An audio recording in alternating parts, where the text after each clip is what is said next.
Good evening and welcome to this evening's webinar. My name's Polly Rivers from the Landlord University at Urban, and I'm joined this evening by Gavin Dick, who's the Local Authority Policy Officer at the National Landlords Association. Good evening. We're going to be talking this evening about HMOs, what you need to know.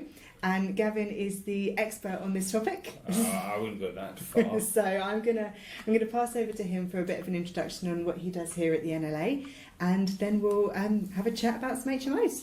Good evening. Obviously, yes, I work for the National Landlords Association, covering all sorts of things with local authorities, including the rollout of new HMO regs come October, and existing schemes in place and what local authorities are doing, not doing, or should be doing. Okay, so I'm going to admit that HMOs are my least aware section of the industry. It seems like there's hundreds of rules that landlords have to abide by, and it's a very confusing area. So I'm going to be learning as much as the landlords are on this one, I have to admit. So Gavin, I wonder if you can start us off with a definition of an HMO, just so we're all working on the same page. Okay, a statutory definition of an HMO is at least 3 tenants living in a property, forming more than one household. They share a toilet, a bathroom, kitchen facilities, not necessarily all at the same time, and with the other tenants. Now that is an HMO. What you then have are large HMOs. Large HMOs are defined within law under the 2004 Housing Act, and that's when there's 3 stories. So 3 stories high, 5 tenants live there, forming more than one household. Again, sharing toilet, bathroom, kitchen facilities with the other tenants. And what exactly classifies a household? Because I think that's something that people get quite confused by. It's difficult to clarify, isn't it, what a household is? A household is a single person or members of the same family living together. So a family includes people who are married or living together. That includes people with same-sex relationship, etc. Relatives or half-relatives.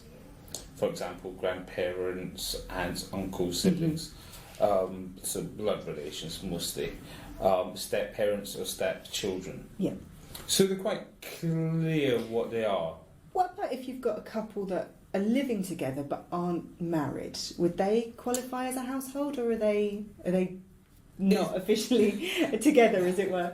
They're deemed to be living together, and it's an interesting concept because there's no clarity on how long they have to be together for, what that relationship is. So it's not like common law. Yeah, it's just a grey area. But really what I would imagine a sensible local authority looking at would be if a couple are living together, they're sharing a bill together, they're sharing facilities, they're living together, they are a couple, they might not be engaged, but they are living together. They're very much a couple. Yes. So not just early stages of a relationship, but they've moved in together and they are a couple. So again, some local authorities might not want more. Who knows? It all depends on how people view things. I suppose if you're sharing a tenancy agreement, that would be a fairly good indication of what they're doing. That's the word. So that's the 2 definitions. Now, what you've also got is local authorities looking at HMOs from a different perspective. So in HMO, there's the mandatory HMOs, which come under the 2004 Act, which are the 3 stories. That's obviously changing later this year, in October, when it's coming down to no stories. So that's the big change. But for a lot of local authorities, they've got no idea what's happened to their communities. So what's happened, if you go back the last 20 years, you've seen significant change in the marketplace. You've seen a rapid growth of universities. Yeah. No student accommodation really built to support that, but the private rented sector has grown to support those students. So really it's been a fantastic news story from the private rented sector filling the hole in the market which no one had thought of. So people this time of year are off to university for the first time, Next year they'll be looking for a house together with a couple of mates, living together, first time living away. Where do they live? Landlords have seen this growth area, thought, oh, I could rent this property out, fantastic, and they've really stepped up.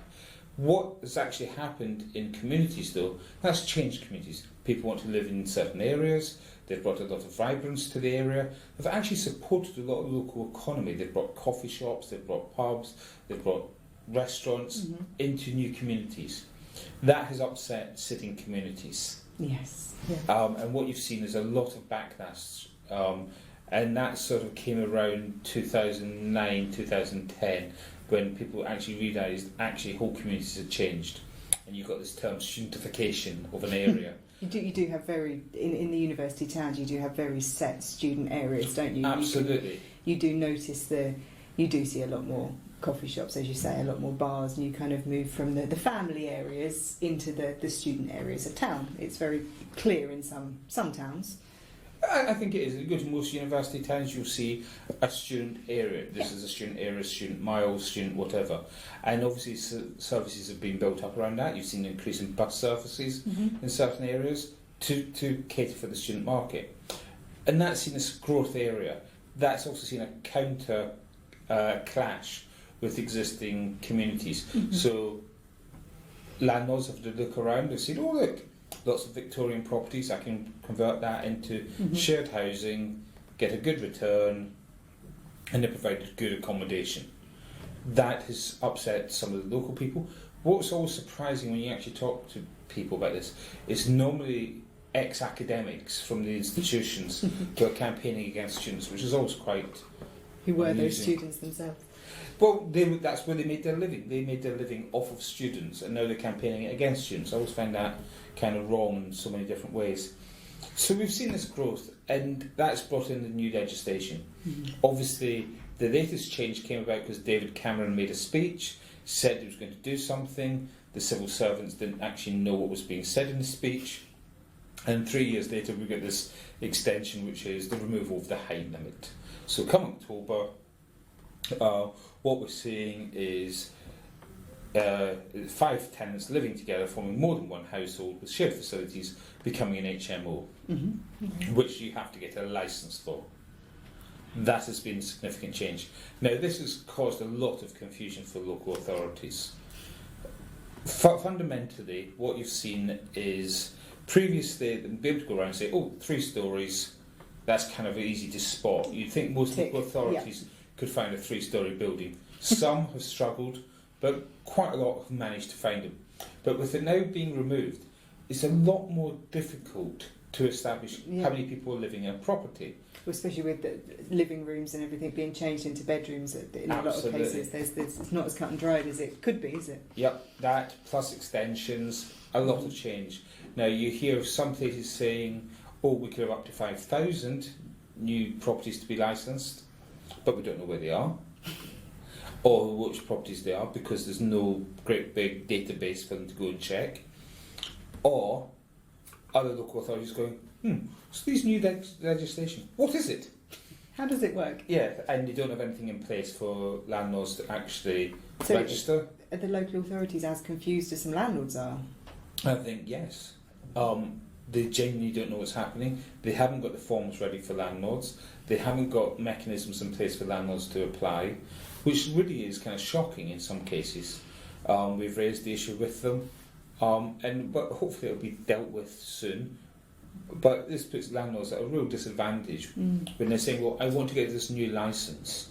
How do I do it? How do I do it? And the local authority goes, what licence? Bit of a concern. Yes, so that's the big change that's happening.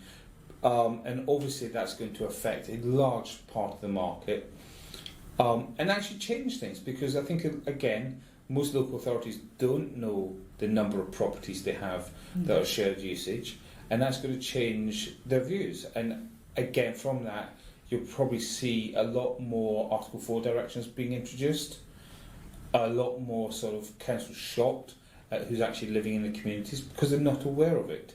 We've seen a lot of change in communities, and that's actually going to be reflected in the housing tenures and who's made up. The private rented sector has actually provided housing for people who are needing it. You mentioned Article 4. Now, this is Yes. something that crops up an awful lot, certainly in NLA meetings that I go to. I go to quite a few of your meetings around the country, and in certain areas it crops up quite a bit. But it's something that really all HMO landlords should really be aware of, isn't it? And I think it's something that possibly people aren't as aware as they could be. Yeah, an Article 4 direction is a planning term, and it's about changing the permitted development rights that a person has. Mm-hmm. So, in theory, in this country, you have permitted development. I know we've got a housing crisis, a lack of housing build, but allegedly we've got permitted development in this country. Our Article 4 restricts that permitted development, so it's introduced in many different areas and different forms, but it removes planning permission in effect. So in an area, in a conservation area, they introduce it so you can't change the character of an area, and this is really put forward by a lot of people who don't like to see change in communities. Mm-hmm. So they like to keep the chocolate box image of a town, or the sort of the character of how it used to be in the 1950s of an area. Mm-hmm. So you see it in places where they said don't convert shops into housing. Okay. In the middle of a housing crisis, they don't want to see that happen. So you get this every so often, but you also see it in housing. So it's normally introduced to stop landlords converting properties into shared usage. So if you had your 2-bedroom Victorian terrace with 2 reception rooms downstairs, it would stop you converting one of those reception rooms into a bedroom. Correct. But what it does, and this is where councils don't really understand what they're doing, is whenever it's introduced, it's always introduced normally saying we want to bring back family housing. That's normally the message they try to put out. Oh, we're protecting family housing. But what an Article 4 direction does, in reality, is crystallise the situation of today. Mm-hmm. So if this is introduced in a place today, those who have shared housing is a huge advantage to, because effectively it removes competition from the market. Mm-hmm. So no new landlord can come in without applying for planning permission, which would cost the landlord now £460 odd, Okay. plus then hopefully getting planning permission. But what would happen in reality is the councillors would get hold of it and reject it. Mm-hmm. So why would any landlord really go down that route, spending lots of money, try and get planning You're not permission? even going to try, are you? You're just going to No. look somewhere else. But those landlords with shared usage, it's fantastic because no new competition can come to the marketplace. So supply and demand, Pushing the price of rent up. And pushing rents up, but also pushing people out of communities. So those who can't afford an increasing demand will be pushed out, and that's where we're seeing through welfare changes a lot of towns and cities really struggling to house people, and that's why we're seeing councils moving people around the country because of policies that they've introduced. But the Article 4 direction has another part to it, so it actually increases the value of the property. So massively, I would have thought. If you've got an HMO in an Article 4 area, it must be like gold dust. absolutely. Now, it's very difficult to find identical properties and see comparable prices, but we did find 2 properties in the same road in Bath that was sold a week apart. They were more or less identical properties. The one with shared usage went for £50,000 more than the one that didn't. So there is an advantage to have it. So hence the reason there's a huge demand. But the counter argument to that is, once you have it, you're not going to convert the house back to family use. No, you're going to keep it as there's a demand for HMO with students and professionals, isn't there? I mean, there's a lot of people that are looking to live in HMOs and save the money, especially young professionals wanting to experience living with other people. Absolutely. So the landlords with shared usage will keep it, the shared usage, and will not move back to family usage. So effectively, it crystallises what's in that community today in perpetuity. So you'll see that's happened in a lot of student areas or town areas. Now, the interesting part for landlords looking to expand is be aware of them. Because if you're doing your calculations of buying a property and you're saying, well, it's a 3-bedroom property, I could rent it out to 3 sharers, I'll get £1,800 a month for that, and there's an Article 4 direction in place, That's not going to happen. It's not going to happen. Actually, all you're going to have is maybe a £1,200 income. So there's real financial implications for landlords. Especially if it's in a student area, the chance of you getting a family wanting to move into that area are fairly slim. You're possibly looking at quite a hefty void period. Absolutely. So again, understand what's in the place. Article 4 directions are flagged up on council websites. They're really proud of them. But if you're a landlord looking to expand your portfolio into an area, be careful of it. It might suit you. If you have planning permission, it's great. If you're buying a property with Article 4 in an Article 4 direction and it's got grandfathered rights, fantastic. So an Article 4 on a property with an Article 4 planning moves with the property, not the owner. Correct. Okay, so if you've got a property and if you was looking to change your portfolio and make a move, and you've got a property in an Article 4 area with planning permission, and you're looking to free up some equity or something, that could potentially be the one to let go Absolutely. Yeah, look at your own personal situation, what's best, what's best for you.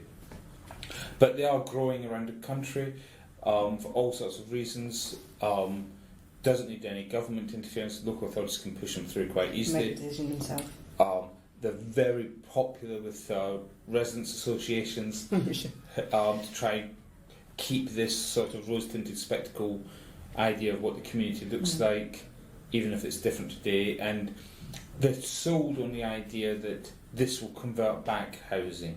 It doesn't. It stops it. It just stops it dead where it is at this moment in time, yes. Whether the community needs that or not. Yeah. So that's a real challenge for landlords, and obviously that has a huge implication on the number of HMOs in an area, because I've seen people where Article 4 has been introduced who want to sell their property to a landlord, but no landlord wants to touch it unless it is an HMO, and the council refusing it quite outright, even if it was the last house on the street. Equally, then eventually they got okay then, because the reality is no one else wants to buy the property, and you're effectively islanding people into a community. So there is not really a grown-up debate around this with local authorities. It's really done for populism in a community, without understanding what it actually will mean for those landlords and tenants in that community. But in a nutshell, if you're looking to invest in an area and you're looking to move into HMO, or you already are in HMOs and you're looking to purchase a new property, do your research, make sure the area isn't covered by an Article 4, and just be aware. Absolutely. And equally, with the new regs coming in October, document the history. If you've had your property and it's in shared usage, you want to make sure you've got, and there could be an Article 4 in the area already, but because you're not under a mandatory HMO licensing currently, you need to know in the future. So make sure you've documented that you've had it in continuous use in shared usage, and again, you would have those rights just grandfathered over into, so it benefits those landlords. So understand what your portfolio is, understand what you're doing, and that should work over quite easily. Perfect. So we know that HMOs are a licensable type of property. Can you kind of talk us through the costs that this involves and what you kind of need to be looking at to make sure you're compliant? Sure. Again, it's not as straightforward answer as we so often wish it was. So obviously you've got the sort of, an HMO doesn't necessarily need a licence, some do. And then you've got additional licensing, which brings in another group of properties. That's when a council's brought in its own additional scheme. Additional scheme, which has required smaller HMOs to have a licence. So the fees vary dramatically around the country.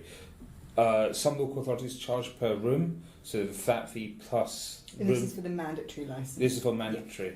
So some HMOs, as we know, can have quite a number of rooms. So the local authorities charge per room, others charge up to 7 one fee, £800, and then another one can then, if it's 8 to 10, it's another additional £300 on top of that. So the fees dramatically change around the country. One local authority doesn't charge at all. Okay, brilliant. If you've so got a property there, that's great. I imagine that might change. We won't mention which one it is, just in case it does change. But they only have one HMO, so you can understand what they're doing. Fair enough. The paperwork alone probably isn't worth it. Yes.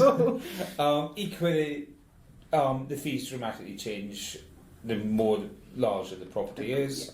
But the fees vary dramatically. They are in the high hundreds to the thousands. Okay. So it is a lot of money. There's lots of change happening in it. Legislation is changing all the time. Mm-hmm. Court cases are altering things quite regularly. So that's quite a positive thing. So the legislation is changing off the back of court cases. Yes. So it's evolving with the times, really. So they are reacting to actual case law. Yes, and quite often it's a case of, again, councils are asking for stuff which they don't actually require, but councils take a belt and braces approach to things. Mm-hmm. We don't really know what to ask for. They just ask for everything. Then we might need it one day. And this comes back to, what do you need for a licence? So there are basic things a council will ask for. They will want to know that you own the property. If you have a mortgage on the property, mm-hmm. and they want to see proof of it, they will have a fit and proper person check for you, which is again a tricky one to. It's a tricky one, but a lot of people say it's more like a reference, but they just want to know what sort of person is running the HMO, whether you've had any formal training, equally if you've had a criminal record. They want to know this information. I mean, it's one of those oddities in that you can't really say it's a bad thing, but equally it doesn't target the criminals, because criminals aren't buying property, they're renting property and then subletting it. Mm-hmm. So that's a whole new area to go into. But I think that the fit and proper person test confuses quite a lot of people as to what it is and what it's for.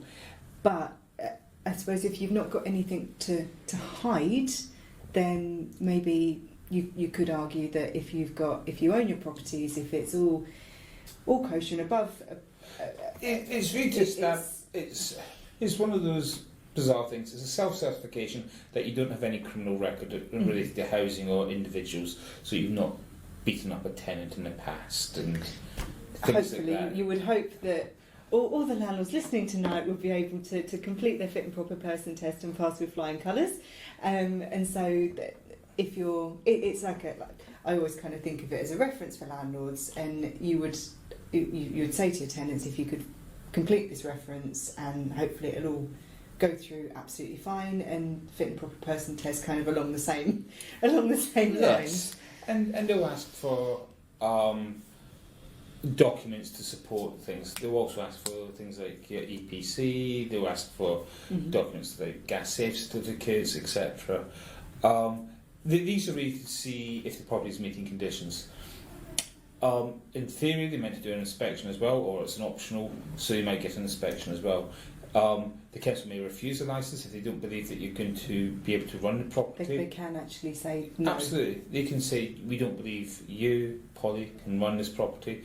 You then have to either get someone else to run it or pass it to a third party. So you can. So if you get your licence refused, in that instance, you are then able to reapply for a licence under another name, but you can get someone else to apply for a licence on your behalf. Not on your behalf, but they would have to have management control of the property. Okay. You cannot be running the property under a third party if you failed to fit and proper. That would be committing a crime. Okay, don't do that. No. So, again, if you've been... best thing to do is work out what is the rationale for the council to refuse it. Mm-hmm. Is it because you haven't provided the right documentation? So they might just say, well, we haven't got all the right documentation, we fail you. Will they tell you why they yes. failed you? Okay, so that helps. And yes. then you can, if you've not provided, if they require an EPC and you've not provided it, are you then able to provide it and say, really sorry, here you are? Normally, it's a case of asking what they want. They will provide the checklist, go through the checklist, provide the information. Mm-hmm. It's about actually thinking, what is their rationale for wanting the information? Mm-hmm. Yes, you may say, actually, they don't need this. Why do they want this information? In the majority of the case, it's best it's easier to give them the information than to have to fight, because at the end of the day, you want the license. That's the end goal with this, isn't it? It's just yeah. I mean, we can. There are many cases when you can justifiably argue the council doesn't need this document. I completely agree, but they've asked for it. They've asked for it. Yeah. Provided the chances are it's going to go into a file which will never be opened again for 5 years. But a local authority will want all this information for some goodness knows reason, because they don't probably know why they want the information themselves, but they think, oh, that's such a good idea, we'll have that as well. So they'll be asking for stuff. But if you're unsure, go onto your local authority website and have a look, see what they actually want. A lot of the time it's not that onerous, and you have the information at hand anyway.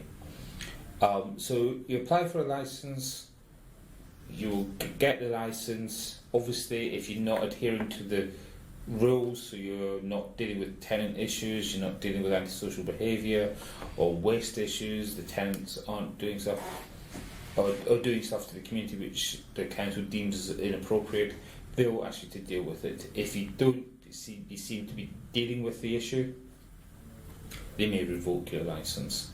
Okay, and if they revoke your licence, if you get your licence, that's fine, and then it's revoked, are you ever likely to get a licence again? Again, depends what the reason. If they revoked it for a reason, you can then demonstrate why you've actually reformed that. Yes, they may not. Depends on the local authority. But in a lot of the situations, it's about dealing with the issue that the council. If you've just ignored something, if they say the tenants have just piled up rubbish in the front garden for weeks and weeks and weeks, they're not doing stuff. Actually, what that just means is there's a tenant issue here. Yeah. Let's resolve the issue, and that's what the council's looking to see. They actually want you to resolve the issue. Yeah, rather than stop you being a landlord. Yeah. So that's what it really comes down to. If you've had a licence revoked if you've got properties in multiple areas, Yes. multiple counties, local authority areas, and you have a licence revoked in one, what impact does that have on your licences in other areas? You then fill a fit and proper person check. Oh, okay, so that would have if you have a tenant issue that causes a licence revoke in one area, it has a knock-on effect in Absolutely. all of your licensing areas. Just as landlords want to know if the tenants cause problems elsewhere.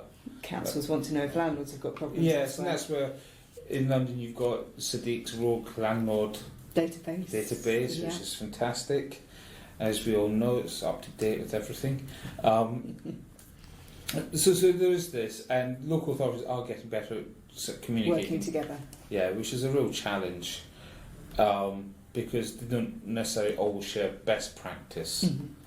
They're sharing what they think is what they've done. So they do like to highlight the landlords that have committed problems. This is very isolated cases. Generally speaking, most landlords do the correct thing. Absolutely, yeah. And actually, we are talking worst case scenario. Yes. And hopefully this will never apply to anyone listening tonight. But. No. So it's about actually working out what the challenges are. Most local authorities want to work with it. Yes, there's the exemptions, but generally speaking, there has to be a reason why, and it's understanding what that rationale is. Perfect. And just to clarify, that was for the that covers mandatory and additional licensing. Is that relevant? Yes, you still have to go through all these checks, and that's what it comes down to. Is they have a list. In a lot of these areas, there's genuine question marks over the council's ability to do some of the work. In that, I still think, how can a local authority justify an extension of a licensing because they've not delivered in the first licence? It's a 5-year licence, an additional licence. They then come back after 5 years, say, well, we haven't done X, but therefore we have to renew it to deliver X. And it's like, well, no, that's what that licence was there for, to deliver.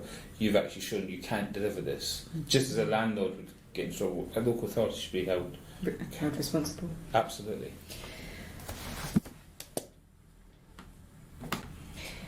So we know that we've now got a heads up on Article 4, which is something that obviously we now know that we need to be hyper aware of if we're looking to extend portfolios, and we've got a bit more of an idea for licensing. Obviously, we've got the changes coming up in October, which focus mainly around the room size is the big concern for people, which isn't as cut and dried as possibly it could be, is it? No. There's the big. I think there's the sort of the three issues that people, the three key room sizes that people are worrying about. But we had a chat before, and you said that they're possibly not as simple as they could be. No, I mean, what I'd say is the new room size is coming out 6.51 square metres for one tenant. For one tenant. What I'd say is go onto the NLA website, have a look at it. It's in the members area. How it applies to your properties. Because in some cases, landlords are going to have to re-alter their properties. Equally, you might look at it, especially with the height restrictions. I think that's the key that a lot of people aren't aware of, that people are looking at the size of the floor, but they're not looking up because there's a slanted ceiling issue as well, isn't there? That you're not allowed slanted. Well, you're allowed slanted ceilings, but not. You have to have a certain room height, and absolutely that's a big issue for a lot of properties, especially where people have converted lofts and all that sort of thing. It's a huge problem. So if any doubt at all, go onto the NLA website.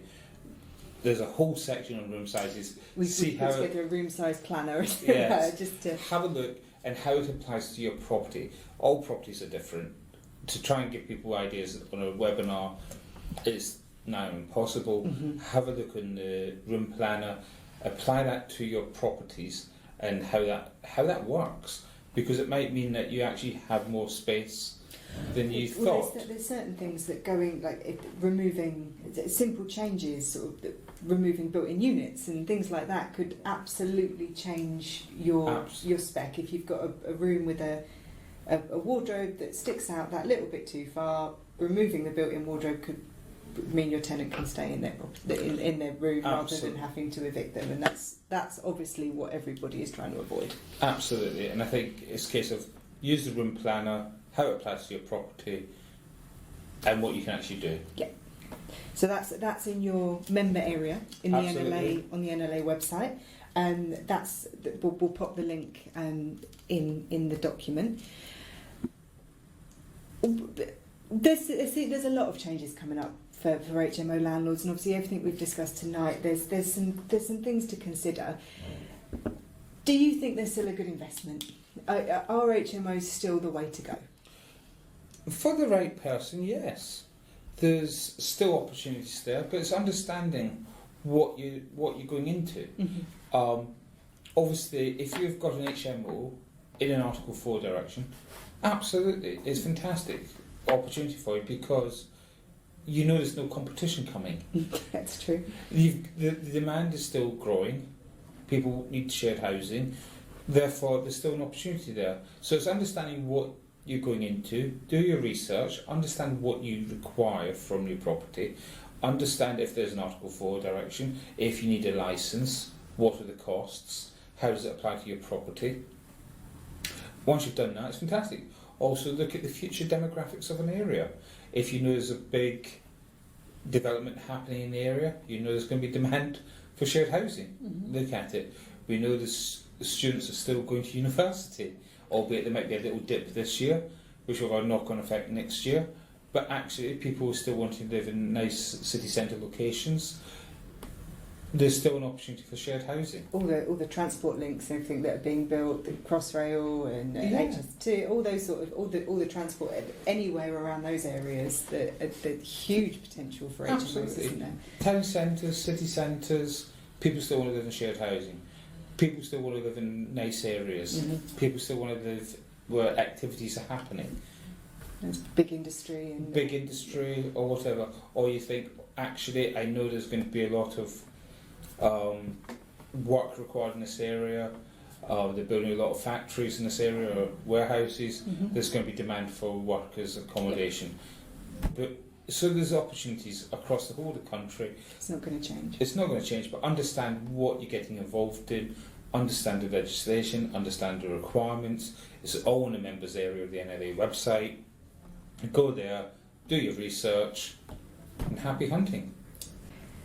So we focus tonight primarily on the licensing and the getting the basic understanding of HMOs. We've not covered. I've not dragged Gavin through kitchens and bathrooms and Fire safety and contracts and all the other elements that appertain to HMOs. We've got the Landlord Safety Summit coming up in January, which will go into a lot more detail on the sort of the safety elements of standard single lets and HMOs. And I believe you've got a lot of information on the NLA website. We've got obviously in the members zone, we've got the members library, a huge amount of literature there about what you need to have, what you don't need to have.